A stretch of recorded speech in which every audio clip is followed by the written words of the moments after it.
Octavian diserang di apartemennya, lalu dilarikan ke rumah sakit. Didapatlah 4 tersangka dan semuanya tetangga Octavian. Wah, perlu pindah apartemen deh.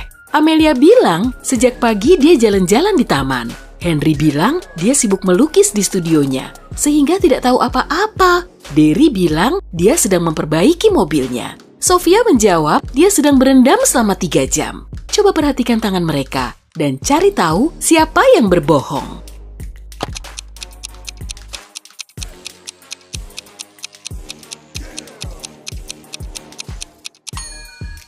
Tangan Derry yang baru memperbaiki mobil, serta tangan Henry yang baru melukis, kok terlihat aneh ya? Karena sama-sama bersih. Tapi bisa saja sih, mereka pakai sarung tangan. Tapi kok tangan dan jemari Sophia tidak berkerut? Padahal kerutan kulit akan terjadi dengan sendirinya kalau dia berendam selama 3 jam. Sophia, kamu tertangkap basah. Polisi tahu ada penyelundup baru di suatu kota. Terdapat 3 orang yang dicurigai. Lucky, sopir bus sekolah, Zaki, sopir truk damkar, dan Dani, sopir ambulans. Ketiganya mengaku sibuk dengan pekerjaannya sejak pagi. Apa kamu bisa mencari tahu siapa penyelundupnya?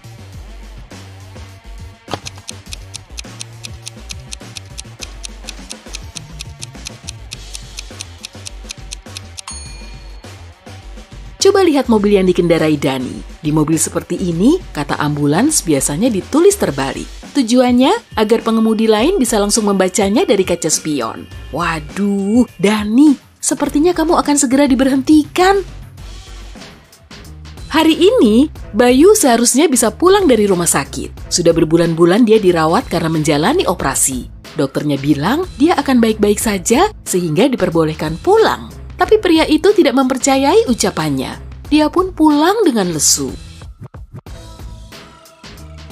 Dalam perjalanan, dia tak sengaja menyenggol seorang nenek-nenek. Beliau marah dan mulai membentaknya. Bukannya membentak balik, dia malah memeluk wanita itu dan bergegas pulang. Loh, kenapa?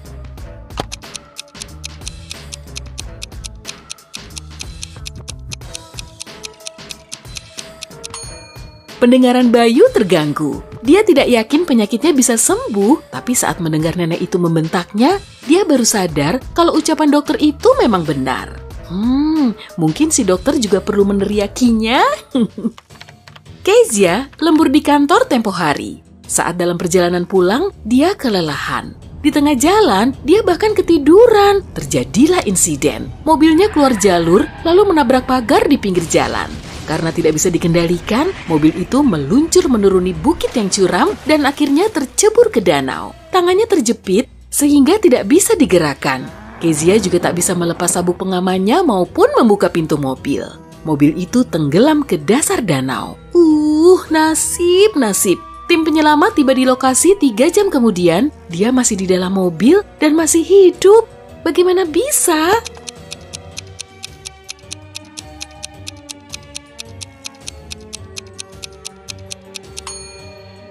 Setelah mobilnya sampai di dasar danau, air yang masuk hanya sampai ke tenggorokannya. Danaunya sangat dangkal. Leganya. Hari ini, Joko berulang tahun. Dia mendapat kado yang sudah lama diidam-idamkan, sepeda motor. Keesokan paginya, dia pergi ke kampus naik motor, lalu meninggalkannya di parkiran. Saat jam makan siang, dia mengecek sepeda motornya. Wah, dia takut bukan kepalang. Saat tahu kaca spionnya pecah. Menurut keterangan Satpam, cuma ada 3 orang yang meninggalkan gedung sampai saat ini. Duo sahabat Owen dan Sam, serta Laila, cewek yang pernah ditolak Joko. Owen bilang, dia dan Sam sedang ada di kantin membeli nasi padang untuk makan siang. Sam mengiyakan ucapannya, lalu dia bilang motor itu bisa saja dirusak Laila karena sakit hati. Tapi Laila bilang, ibunya baru saja datang dan mereka menikmati waktu bersama selama 2 jam. Jadi, siapa yang berbohong?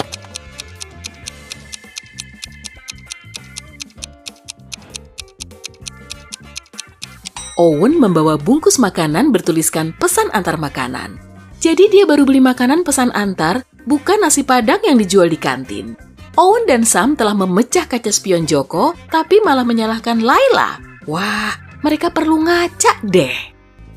Pertama seorang polisi, dia sedang mengejar penjahat bengis. Tapi kok tiba-tiba si penjahat masuk ke rumah sakit? Gawat, di situ terdapat ratusan ruangan. Untungnya saat itu sedang hujan dan jejak kakinya bisa terlihat di lantai rumah sakit. Polisi itu terus mengikutinya memasuki ruangan kecil. Di situ terdapat 3 orang yang sekujur tubuhnya dibalut perban. Salah satu di antaranya pasien palsu, tapi yang mana?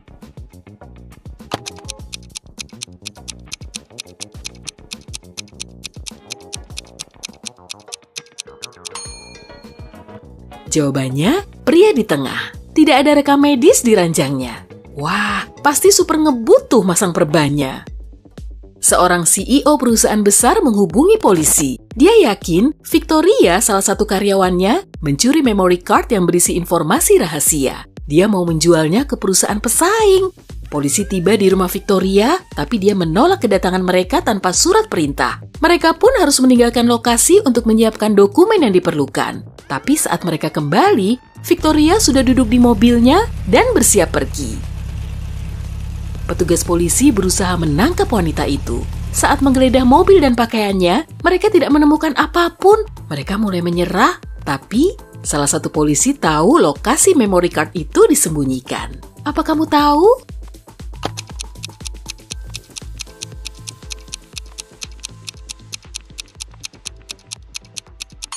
Saat polisi pertama kali tiba, wanita itu menggerai rambutnya. Tapi kemudian, dia mengubah gaya rambutnya. Memory card itu pasti ada di sanggulnya. Yap, kamu kurang kreatif, Victoria. Miko baru mau pulang dari gym, tapi semuanya seketika gelap. Saat kembali sadar, dia sudah dikurung di dalam ruangan. Di sebelah pintu ada komputer dan keyboard, layarnya menampilkan teka-teki. Dia harus memberi jawaban yang benar agar pintunya terbuka. Jadi begini teka-tekinya. Aku membuat satu orang menjadi 2. Siapakah aku? Miko mengetikkan jawabannya, lalu pintu itu terbuka. Dia pun bebas. Jadi jawabannya apa?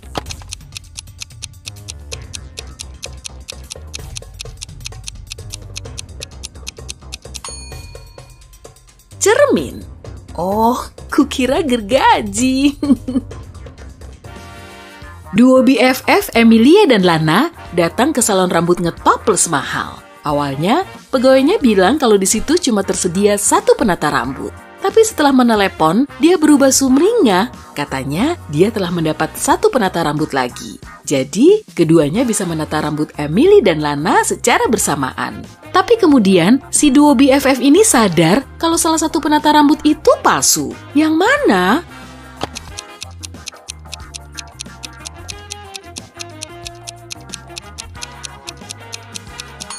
Keduanya memakai gunting biasa kok. Nah, tangan penata rambut di sebelah kiri tidak memegang hairspray tuh, melainkan semprotan serangga. Ya, petunjuk ini cukup jelas lah ya. Seorang pesepeda pria menjamret tas Aulia yang berisi dokumen penting, uang dan ponsel, kemudian kabur. Untuk merebut tasnya kembali, Aulia perlu naik mobil lalu mengejar si penjamret. Ada 3 mobil yang diparkir di dekat situ. Mobil mana yang bisa Aulia bobol? Maksudku, pinjam.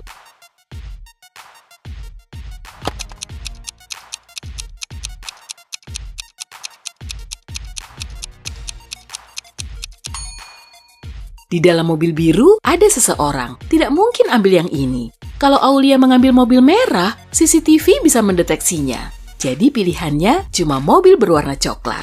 Oh ya, Aulia, jangan lupa kembalikan mobilnya kalau tasmu sudah kembali ya. Lia dan adiknya Alex sedang berburu jamur di hutan. Berburu jamur? Gimana caranya? Menyelinap diam-diam supaya jamurnya nggak kabur. Oke lah, kembali ke teka-teki kita. Mereka mulai bertengkar dan Alex jadi marah lalu pergi. Beberapa menit kemudian, Lia mengejarnya. Dia masih marah tapi juga khawatir. Lalu sampailah dia di sungai kecil. Seorang pria sedang duduk di tepinya. Pak, lihat ada anak kecil lewat sini nggak? Lia bertanya. Ya, tadi dia naik perahu dan menyeberang ke sana. Tapi Lia tidak percaya dengan ucapannya. Kenapa?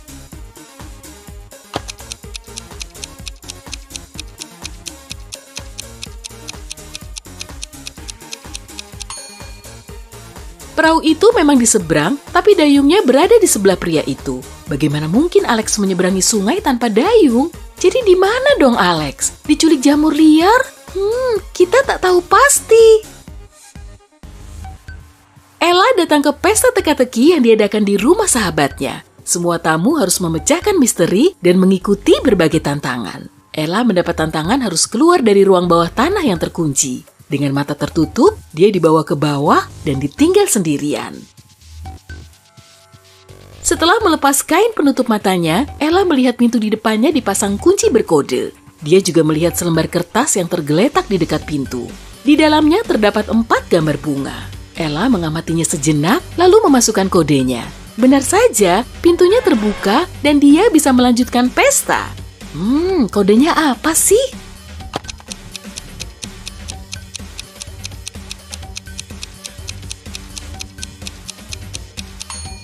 Dia menghitung setiap kelopak bunganya, jadi kodenya 5, 7, 8, 4. Krishna sedang mengunjungi temannya Andreas yang tinggal di kota sebelah. Andreas suka teka-teki. Di malam harinya, dia menantang Krishna untuk mendapatkan kunci kamar tamu yang akan ditempatinya.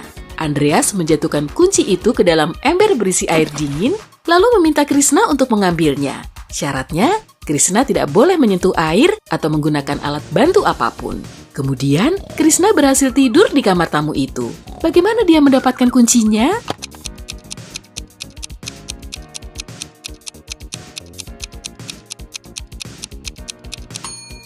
Dia menaruh ember itu di kompor, lalu memanaskannya. Airnya mendidih, kemudian menguap. Setelah itu, Krishna berhasil mengambil kuncinya. Andreas jadi kesal tuh.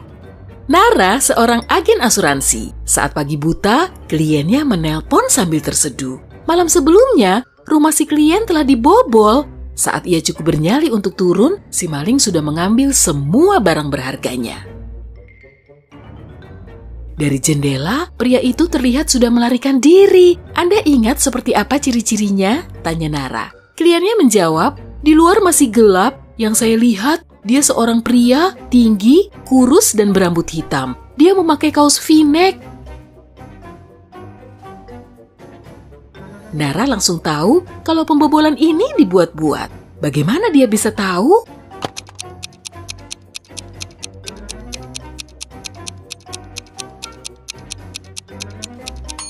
Saat itu masih gelap dan malingnya sudah kabur saat kliennya turun. Bagaimana wanita itu bisa tahu kalau si maling memakai kaos V-neck? Wuhu! Naikkan gaji Nara.